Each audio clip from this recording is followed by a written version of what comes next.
OSPF designated router and backup designated router. That role is elected on two types of network in OSPF. It is broadcast network, which is our Ethernet, and if we still use the old one, non-broadcast multi-access such as frame relay. So forget about frame relay, but what is DR and BDR and why do we need them? So on the broadcast network, there might be more than two routers connected. So currently there are two routers connected. In fact, let's see what happens here before we move on to this DR BDR discussion. I've enabled OSPF on which interfaces on R4. Show IP OSPF interface brief. So this will show me which interfaces are running OSPF on R4, and I'm running, so I'm sending hello packets out that interface. Well, loopback 0 is kind of different interface. It's a virtual interface. We're not sending hello packets out that interface here, but we do send hello packets across that interface, and we try to discover neighbor. Since R5 has also this interface enabled to run OSPF, show IP OSPF neighbor, actually interface brief first. We're sending hello packets out that interface. We discovered each other. We checked the parameters in hello packets. They all matched, and we became neighbors. So show IP OSPF neighbor on both, and show IP OSPF neighbor. We see each other as neighbor, and the state of exchange, our database of information of the network is full. So we're fully synchronized and we're good to go. Now is the time to tackle what is this DR here, which signifies that 5555 has become or has been elected DR designated router.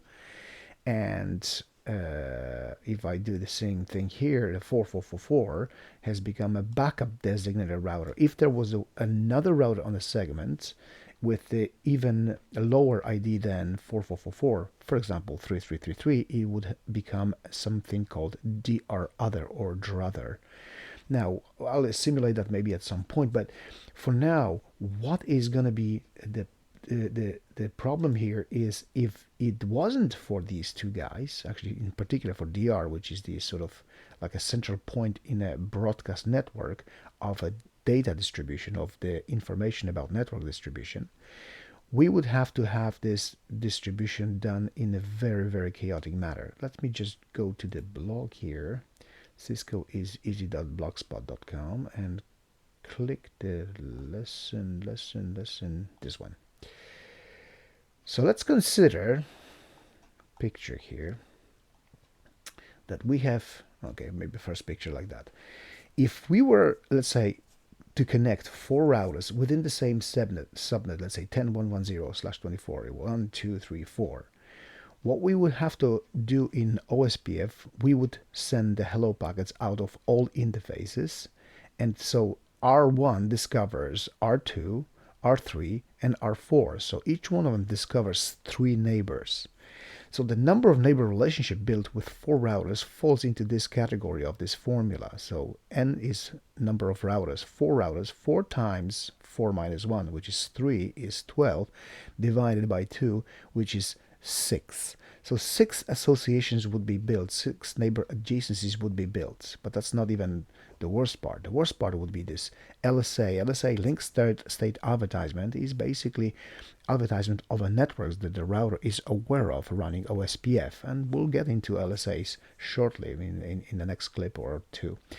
So once the LSA stands for link state advertisement, we would need to, so if R1 has access to some networks, it would need to advertise them to all those guys. Now, how many times would that happen if each one of them has 3 relationship built, right? Well, it would be basically n times square, so a lot of times. So with 4 routers, we would exchange the same information 16 times. So R1 says advertises one network to R2, R3, and R4. Now R2 received that network, so it needs to advertise that to R2, R3, and R4, and so on and so forth. That will be a lot of exchanges. So instead, designers in OSPF came up with the idea of election in this broadcast network, a designated router and backup designated router. What is the end game here? Is that we have now this is the exchange showing what we now have: this designated router and backup designated router. Designated router is the one on each broadcast segment. So if there's two interfaces connected to two different routers, on each one of them DR is elected based on the highest router ID. If the router ID is the highest on R1, let's say maybe it's at 10.10.10.10 and maybe 9.9.9.9, so DR will be elected and a designated router. Now, what happens is that when the network is going down, for example, when we advertise something or something is going down, the other devices will be using a special multicast address 224.0.0.6 rather than 224.0.0.5. 224.0.0.5 multicast address is all OSPF address. If that address is used to send hello packets to discover every router, it's not going to be used on the broadcast network to identify the network going up, going down, or advertising them, because we will use instead 224.0.0.6, which is address, multicast address, known as a DR BDR address.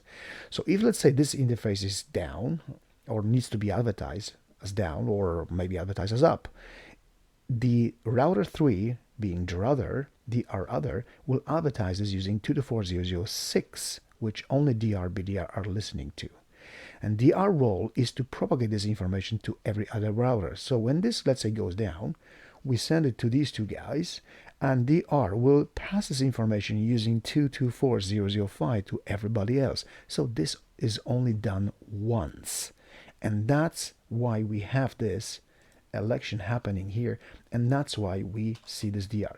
Just to maybe better look at this is going to be show IP OSPF interface Ethernet 0045. So let's go for bigger output here. So in this output we see a few things, maybe how we attach the interface to the network. You see this is the VIA network statement on this one. So I use network statement, and inside here we will see that this device is a DR.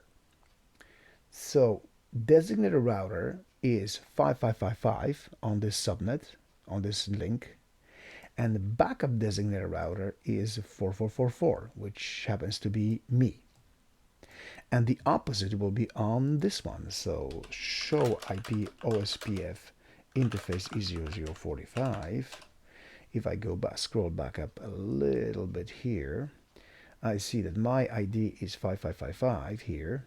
The interface is attached using the OSPF command on the interface enabled. So this is how I use the IP OSPF1 area 0 on that interface. And here we see the same information.